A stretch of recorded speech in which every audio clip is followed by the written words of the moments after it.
escucha este evangelio es como que siempre nos sentimos un poco incómodos porque no nos sentimos identificados del todo con ninguno de los dos personajes, o quizás con los dos, es decir, quizás nosotros vendríamos a ser una especie de tercer personaje, porque a veces nos parecemos al fariseo, otras veces nos parecemos al publicano. Interesante el fariseo, ir viendo el perfil. El fariseo es aquel que se sienten superiores a otros, ¿no? Algunos por cumplir determinadas normas, o por ser, decía el Papa Francisco, inquebrantablemente fieles a cierto estilo católico. Es una supuesta seguridad doctrinal o disciplinaria, donde en lugar de evangelizar lo que se hace es analizar y clasificar a los demás, y en lugar de facilitar el acceso a la gracia, se dedican a controlar, de tal modo que ni Jesucristo ni los demás interesan verdaderamente. Miran de arriba y de lejos, descalifican a quienes lo cuestionen, destacan constantemente los errores ajenos y se obsesionan por la apariencia. El drama de este hombre, del fariseo, es que no tiene amor. Pero como dice San Pablo, incluso lo mejor, sin amor no sirve de nada. Y sin amor, ¿cuál es el resultado? Que al final, más que rezar, se elogia a sí mismo, ¿no? Va a rezar y dice, gracias Señor, porque no soy como este otro. De hecho, no le pide nada al Señor, porque no siente que tiene necesidad o que debe algo, sino que cree que se le debe a Él. Está en el templo de Dios, pero practica otra religión, la religión del yo. Y además de olvidar a Dios, olvida al prójimo.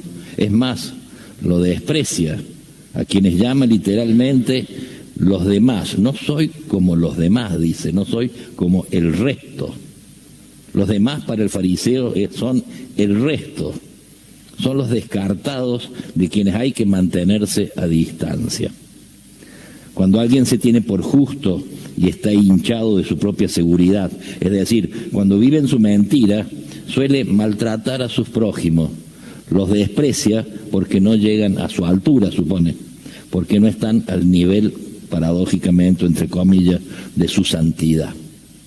En algunos hay un cuidado ostentoso de la liturgia, de la doctrina, del prestigio de la Iglesia, pero sin preocuparles que el Evangelio tenga una real inserción en el pueblo fiel de Dios y en las necesidades concretas de la historia. Así la vida de la Iglesia se convierte en una pieza de museo o en una posesión de unos pocos. Jesús quiere ponernos en guardia también a nosotros hoy del pensar que la observancia exterior de la ley sea suficiente para ser buenos cristianos. Como entonces para los fariseos, existe también para nosotros el peligro de creernos en lo correcto, o peor todavía, creernos mejores que los demás por el solo hecho de observar las reglas, las costumbres, aunque no amemos al prójimo, aunque seamos duros de corazón, soberbios u orgullosos, ¿no? O sea, la observancia literal de los preceptos es algo estéril si no cambia el corazón y no se traduce en actitudes concretas. Abrirse al encuentro con Dios y a su palabra, buscar la justicia y la paz, socorrer a los pobres, a los débiles o a los oprimidos. Jesús de esta manera subraya lo que llamaría el primado de la interioridad, es decir, el primado del corazón. No son las cosas exteriores las que nos hacen o no santos, sino que es el corazón el que expresa nuestras intenciones, nuestras elecciones y el deseo de hacerlo todo por amor de Dios. Las actitudes exteriores son la consecuencia de lo que hemos decidido en el corazón y no al revés. Con actitudes exteriores, si el corazón no cambia, no somos verdaderos cristianos.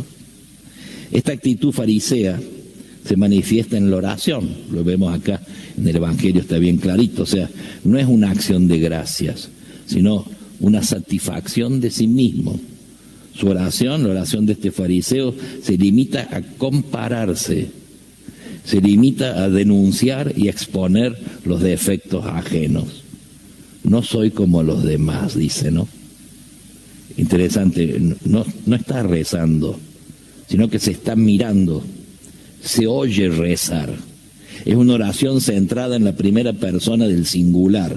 Yo ayuno, yo pago el diezmo, yo no soy como los demás hombres que son pecadores, ¿no? Hasta aquí el perfil del fariseo, y bueno, al escucharlo por ahí uno dice, bueno, hay vetas de nuestro corazón que posiblemente andan por ese lado, digamos así, ¿no? En cambio el publicano reconoce su pecado y pide a Dios la gracia de ser justificado por él. Espera la justificación como un don gratuito de la misericordia de Dios que lo devolverá al camino de la salvación. Él no comienza por sus méritos, ¿no?, sino por sus faltas, tampoco por sus riquezas, sino que su oración comienza por su pobreza. Hoy, mirando al publicano, descubrimos de nuevo de dónde tenemos que volver a partir: del sentirnos necesitados de salvación todos. Es el primer paso de la religión de Dios, que es misericordia hacia quien se reconoce miserable. En cambio, la raíz de todo error espiritual, como enseñaban los monjes antiguos, es creerse justos. Considerarse justos es dejar a Dios. El único justo, dejarlo a Dios fuera de casa, diríamos, ¿no? Y por esta actitud humilde y confiada, volvió el publicano a su casa justificado. Por eso, mientras la oración del publicano, dice ahí, la expresión es muy linda, la oración del pobre atraviesa las nubes, dice, ¿no? En cambio, la oración del fariseo no atraviesa las nubes, ni siquiera el techo del templo. Solo los gritos del humilde atraviesan las nubes. La del publicano es una oración sobria, humilde, penetrada de la propia indignidad. Dice el Papa Francisco en Evangelii Gaudium: Señor, me he dejado engañar. A veces nuestra oración es la humildad de poder reconocer frente al Señor: me he dejado engañar, de mil maneras escapé de tu amor. Pero aquí estoy otra vez para renovar mi alianza con vos. Te necesito. Rescátame de nuevo, Señor. Acéptame una vez más entre tus brazos, esos brazos redentores. Interesante. San Jerónimo, en los primeros tiempos de su vida eremítica, en un momento el Señor se le presentó, Cristo se le presenta y le dice a San Jerónimo: Jerónimo, ¿qué tenés para ofrecerme? Jerónimo le contesta: Señor, te ofrezco toda mi oración, paso horas rezando. Muchas gracias, dice el Señor. ¿Qué más tenés para ofrecerme? Te ofrezco mis ayunos, gracias, pero ¿qué más tenés para ofrecerme? Bueno, te ofrezco los momentos, los desvelos, las noches enteras que paso rezando y penitenciando. Gracias, Jerónimo, pero ¿qué más tenés para ofrecerme? Pobre Jerónimo diciendo: ¿Qué más quiere? Y el Señor le dice: Jerónimo, ¿por qué no me entregás tus pecados para que te los perdone? Interesante. También uno se acuerda de las palabras de Juan 23. Interesante, cuando el concilio lo inauguró, lo convocó y las primeras palabras del Concilio Vaticano II fueron de Juan 23. Y Juan 23 al iniciar el concilio dijo estas palabras lindas en este sentido: en nuestro tiempo la Iglesia prefiere usar la medicina de la misericordia y no empuñar las armas de la severidad. La Iglesia quiere mostrarse madre amable de todos, benigna, paciente, llena de misericordia y de bondad para con los hijos separados de ella. Y en el mismo horizonte, en el mismo tono, se colocaba las palabras del beato Pablo VI. El concilio lo comenzó Juan 23, después muere, lo lleva a cabo y concluye Pablo VI.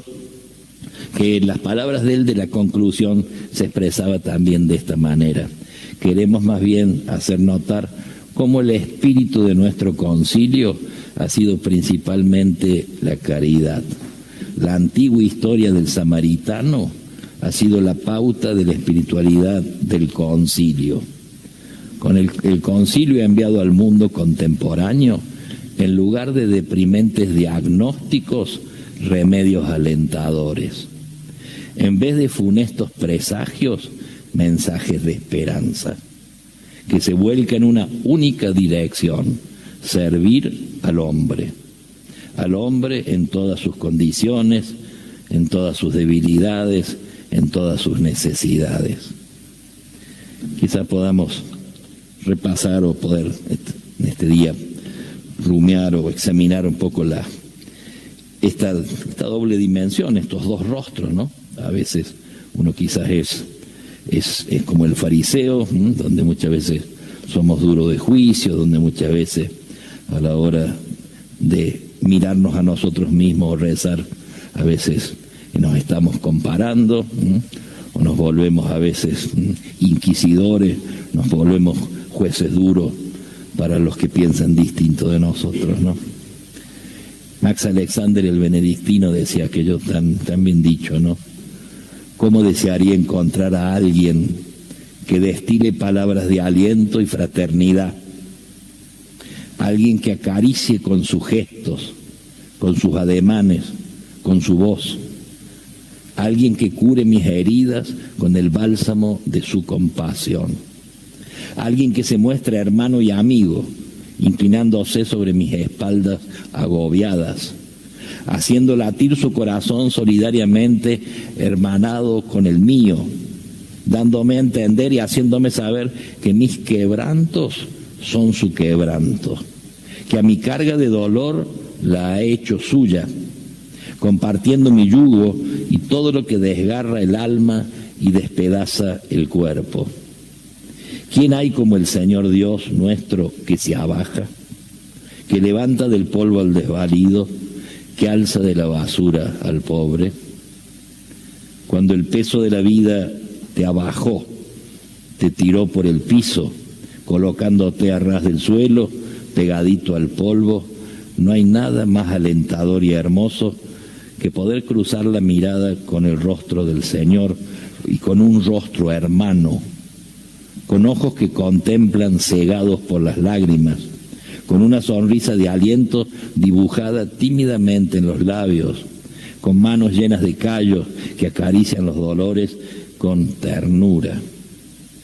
Solamente los pequeños pueden observarte sin que debas sufrir esa mirada despreciativa que te escruta desde las alturas de la arrogancia, con la pretendida importancia del que se cree mejor. Pidamos esta gracia linda, decía Canale aquello, aquí está una oración, ¿no? Aquí está mi fariseo, Señor, ¿eh? Quizá uno en la oración pueda también decirle al Señor esto, ¿no? Aquí está mi fariseo, Señor, dentro mío vive, a veces muy instalado, cómodo, acostumbrado a juzgar, a creerse mejor y más santo, agradecido por no ser como otros, tentado de autorredención y muy olvidado del amor. Por esto, perdón, Señor. Aquí está mi publicano, Señor. Dentro mío también vive, consciente de sus oscuridades, de caer una y otra vez en lo mismo, muy pero muy necesitado de vos, sabiendo que solo no puede, que tu palabra bastará para sanarlo y que solo el amor salva. Por esto, perdón, Señor. Aquí estoy contigo, Señor. Aunque soy pequeñito, quiero descubrirte dentro, abrazando y convirtiendo, perdonando y levantando.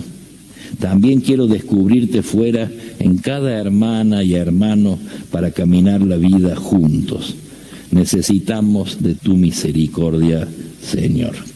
Bueno, creo que este Evangelio de hoy ciertamente exigente, pero que nos puede hacer mucho bien para ir purificando humildemente esa veta farisaica que quizás todos llevamos, y pedirle al Señor que nuestra oración tenga la humildad de los sencillos, que reconocerse pecador no es arrinconarse, ¿no? No es no quererse. No quererse no es bueno. El desafío es como saber olvidarse un poco de sí mismo, decía Bernanos. Cuando uno se olvida de sí mismo, después puede volver a amarse, pero no se va a amar de un modo distinto, se va a amar como se ama, como miembro, como una parte de nosotros del cuerpo místico de Cristo, ¿no? Por lo tanto, la humildad no es apichonarse, no es no quererse, sino que justamente la humildad es reconocer nuestra pequeñez y reconocer ese infinito cariño del Señor. Y entonces esto nos da fuerza para poder mirar a los demás, no desde el trono, no desde arriba, no como quien juzga. No le robemos el oficio a Dios de juzgar. Pidamos esa gracia, pedimos también hoy, por supuesto, particularmente por nuestra patria, para que esto mismo que hemos escuchado también en el mundo de la política, en el mundo de lo social también, no hace falta ser muy genial para darnos cuenta que esto también se da. Muchas veces andamos así, juzgándonos y condenándonos e insultándonos de un lado para otro. La verdad, sería bueno que nos animemos a creer que esta miserabilidad no nos ayuda, que sería lindo animarnos a un estilo argentino distinto de esto. Yo creo que ya todos estamos cansados, sea cual sea, digamos, la postura política, esta maledicencia, este cruce, digamos así, de juicios y de dureza, ciertamente no nos hace bien, sino que el desafío es justamente el misericordiarnos unos a otros, el buscar lo que une, el mirar para adelante, con confianza sobre todo en ese rescoldo, ese resto que hay en el corazón de nuestra gente, que ciertamente, gracias a Dios, nuestro pueblo sencillo, sabe de humildad y sabe de solidaridad. Que apostemos a eso y no, digamos, a esta pseudo grandeza que a veces impera en nosotros. Que la Virgen, hoy especialmente, se lo pedimos a Nuestra Señora de Luján, patrona de la Argentina, que nos ponga bajo su mirada. Que así sea.